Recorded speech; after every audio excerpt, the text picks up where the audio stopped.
I've put the questions I've asked already today to Tony Burke, the Minister for Immigration, Multicultural Affairs and Citizenship. He was going into a meeting, so I had to pre-record it. This is Tony Burke a short while ago. Good to be with you, Neil. Thank you for talking to us. Has anybody anywhere in government done a budget on this? The cost of it will depend on how many people decide to test our resolve on it. Must be an estimate, though, somewhere. Well, it depends entirely. If it has the impact that some people have been reporting on the ground and very few people now get on boats, then you actually have absolutely minimal cost. If a whole lot of people follow the advice that Tony Abbott and Scott Morrison were giving yesterday, claiming loopholes that are not there, then we may end up with a lot of people testing our resolve. But however many come, the money will be there. It'll be budget neutral, but the money will be there to make sure that anyone who gets on a boat without a visa finds themselves settled somewhere other than here. So if it doesn't work, it's Tony Abbott's fault, is it? I didn't say that for 1 minute. I think yesterday's media conference was grossly irresponsible. I was surprised that he did it. Okay. Well, you say you don't know because you don't know the numbers coming. Is there a range? There must be an estimate in a budget somewhere on this. Well, on any budget, it costs less than what we're currently paying. Okay, what's that? On any budget, what's that? It How costs much? less. Well, you've seen the billions of dollars over the detention network, but also beyond the financial cost is the extraordinary cost of human life with the deaths at sea. I mean, yes, this saves money, but I've got to say, of all the reasons that this needs to happen, I think it's one of the smaller ones. Look, I can understand what you're saying, but how do you know it saves money? You don't know how long it'll go for. I mean, this could go for 20 years, 30 years, 40 years. How do you know it's going to save money? Well, I also know that unless we do something of this nature, what we've been seeing in the Indian Ocean will go for a similar length of time. So is there no budget? Is that my point? There is no budget drawn up for this? It's demand driven. What's required will be there. Does that mean there's no budget drawn up for this? Well, you've got to remember, a lot of these costs are already borne in Australia. So when you shift the processing that's currently happening in Australia across to overseas, there's then processing that you don't pay for in Australia. There's accommodation that you don't pay for in detention centres in Australia that instead you're paying for in Papua New Guinea. So the hit to the budget that's being described is as though if we don't do this in Papua New Guinea, we're not spending any money on these individuals already, and that's just not how this works. No, I can understand that, but I'm just trying to get it clear. There is no budget. It's open-ended, is it? No, it's within existing budgets, within existing resources. And what happens if you reach that limit? We'll do whatever's required to make sure that the policy is implemented. And that existing limit is what? Well, at the moment, you're talking about something that's demand-driven. I'm not dodging it. That is how this is structured. Yeah, but you're asking Australians to accept something with an open cheque, a blank cheque. On the basis that the alternative is more expensive. Okay. What happens to those who are refused, who are not assessed as genuine refugees in PNG? In PNG, covered directly by the arrangement. One of three things happens. Either they remain in detention, or they return to their home country, or they go to a third country where they have a right of residence. If they remain in detention, we continue to pay for them then? That's right. If they go to a third country, do we continue to pay for them? Or we'd pay for the transfer. Or we wouldn't pay for their resettlement in that country? No, you've got no right to resettlement if you don't have a valid claim. So why would another country take them? Well, that's why it says if they have a right of residence. Lots of people with passports, there are a number of countries that they're allowed to live in. And so they're the three options. Don't forget, on returning to your home country, that is overwhelmingly what people would do. If you've been found to not be a refugee, it means that in your home country, you are not being persecuted. That's what's been found. And it would be an odd decision if someone refused to return to their home country and would rather remain in detention in Papua New Guinea. What if, how long will we pay the welfare to asylum seekers who are found to be genuine refugees? People will, the welfare, the settlement payments in Papua New Guinea would be, it'll be commensurate with what happens with the community in Papua New Guinea. So does that mean you mean people are expected, just like the citizens of Papua New Guinea are expected, to find their way into work, and the settlement programs that we run will be designed to help people find their way into work. So we'll pay their welfare until they find work? Oh well, there'll be similar situations to what apply to the people in Papua New Guinea. And what are they? The rules around Papua New Guinea, you don't have highly significant welfare opportunities in a country like that. So education's available. We'll make sure that people receive minimum standards. as we do with our aid package within Papua New Guinea itself. So we make sure that minimum standards are met. The Prime Minister says we'll take the resettlement costs. So if I'm found to be a genuine refugee, we're not going to pay them any significant welfare. What are we going to pay to resettle? Well, no. Resettle can involve welfare for a short time, but ultimately resettlement is about people getting jobs and getting on with their lives. So, and you can't have a situation, because you can imagine how to be received in Papua New Guinea.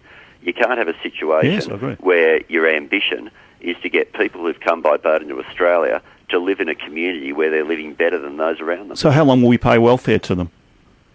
Oh, look, it would be purely a transitional situation, and in part this again. But what does that mean? I'll just finish because I think this will answer it. It'll depend on the circumstance of the individual. If you've got someone who genuinely, and this does happen with some people, who genuinely arrives as a victim of torture and trauma, they can be in a situation there where they do require assistance for some years. You can have other people who had a well-founded fear of persecution but had not themselves been tortured, had not themselves been through horrific situations, and can fit into the workforce relatively quickly. So who will assess that? That'll be done. The settlement services will be funded and driven by us. So we'll decide who gets it and how much? Do we know how much yet? It'll depend on the caseload. It has to depend on the caseload. Think of the alternative. Well, you can't have a situation where you're not providing the support that someone who has torture and trauma might require, but nor can you have a situation where someone who doesn't require it's receiving that level of support. But do we say, well, what's the range in welfare we'll be providing? Well, the range depends. All of this depends entirely on the numbers of people who come and the sorts of backgrounds of those who come. So if fewer people come, we'll pay more welfare, will we? No, if fewer people come, we'll be paying assistance for fewer people. The level of support for individuals, the level of support for individuals will depend on the background and the challenges that those individuals have. If you come and you're 20 years old, then you don't require any funding to be able to go to school. So if you come and you're 9 years old, then the contribution will be made to make sure that they go through the Papua New Guinea school system. But will they get the equivalent of the dole? They'll get it to the extent that it's available to people who are residents of Papua New Guinea. And how much is that, do you know? I don't have that. No. Okay. Are you aware of the citizenship requirements in Papua New Guinea? I know that there's been a number of changes to them very recently. I'm not sure how much of that has currently been announced. I've been trying to get that information overnight. Okay, well, the detail I've got, and I think this is current, is that you've got to be a resident for 8 years, you have to pay $4,500 and speak the local language. Yeah, so that means a lot of genuine refugees won't be able to become citizens for 8 years. Do we support them through that time? Well, we don't let people become Australian citizens here until 4 years. Do we support them for the 8 years? No, you support them for as long as support's required. It's someone who's a permanent resident. The fact that they don't get the vote and they're not a citizen doesn't mean that they automatically need welfare and continued settlement services. The key is not whether or not you've got your citizenship, but some of what you've described, I understand, is under review, but I just haven't been able to clarify whether it's actually been announced. Okay, the money for the hospital and the education, is that on top of what we're talking about here, on top of the spend on the asylum seekers? Is that sort of a sweetener for the government? That's a fair way to describe it. That goes through Bob Carr's portfolio, not mine. I don't know where the final costs on that have been. Well, what about the initial cost, you know? No, but it'll be done within the aid budget. So it's not an additional cost to the taxpayer. Well, I think it'll be a way of prioritising the aid budget. Because we're giving them $517 million. It'll fit in under there somewhere, will it? Yeah, it'll be done within the aid budget. So it's not an additional cost to the taxpayer. What's the maximum capacity of PNG for asylum seekers? Whatever's required. You don't need permanent houses. You don't need bricks and mortar. We'll be putting up tents and marquees very quickly, and people have thrown around the figure of 3,000 for Manus Island. With tents and marquees that can get up very quickly. If we then need to get to other sites in Papua New Guinea for additional capacity, then we'll put things up where it's required. Whatever the caseload is that comes will be matched by the tents and marquees and facilities that are put up quickly. It doesn't take long to put this sort of facility together. How long will you have people in tents? Oh, as long as they're processed. People don't remain in detention forever. And this is one of the things where people say, if you've only got however many numbers of places in detention, that means that's as many asylum seekers as you could ever take. That's not true. because they only have to be there while they're processed. Once they're processed, they then get settled into the community. Okay. 74 people arrived on a boat at Christmas Island on Saturday afternoon. Where have they gone? They're held on Christmas Island. How many will go to PNG? Well, ultimately all of them. Initially?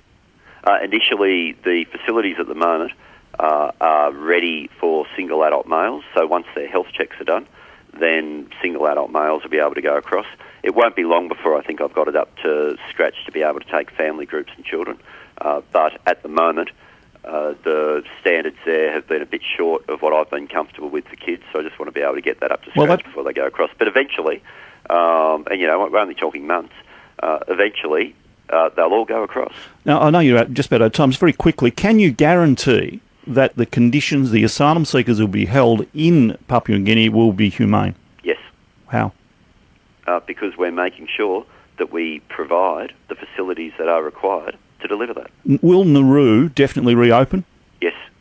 What if Nauru says we don't like this, we don't want it?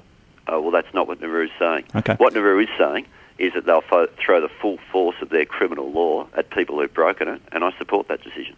Okay, they will never come into Australia either. I'm not allowed to prejudge them case by case, but let me tell you this. I'm allowed to refuse visas based on character, and I see a lot of evidence that points to character in the photos I've seen from there. Just finally, can I say that the nickname for Kevin Rudd, Captain Chaos, is coming back, because this does look a little chaotic. I've got to say, to ignore the problem when Papua New Guinea had finally said they're willing to take settlement would have been the worst of all outcomes. We've done the right thing in acting quickly. We've done the right thing in the moment Papua New Guinea said they are interested in this. We went to them, we met, we knocked it out, and we started implementing it. I haven't been Minister for this job for very long, but already there are far too many people who've lost their lives at sea on my watch, and I'm not going to waste time doing something about it. And just finally, back to that point on Tony Abbott, you say that press conference would actually encourage the people smugglers, would it? Well, I couldn't work out what he was driving at. From what I could see, he was sending a message out that he thinks people smugglers can still get into Australia. Now, if that's the message he's actually wanting to send them, he should confirm it, or he should come out today and say, no, he accepts that people who come by boat will be sent and settled elsewhere. Okay. And these reports that the PNG government is putting the brakes on the plan, going cold on it, you deny that? Completely. Have they been contacted today? My first calls have been to radio stations today. Okay, but you're quite confident they're not backing away from it? Very confident, yeah. Thank you very much for your time. Good to be with you now.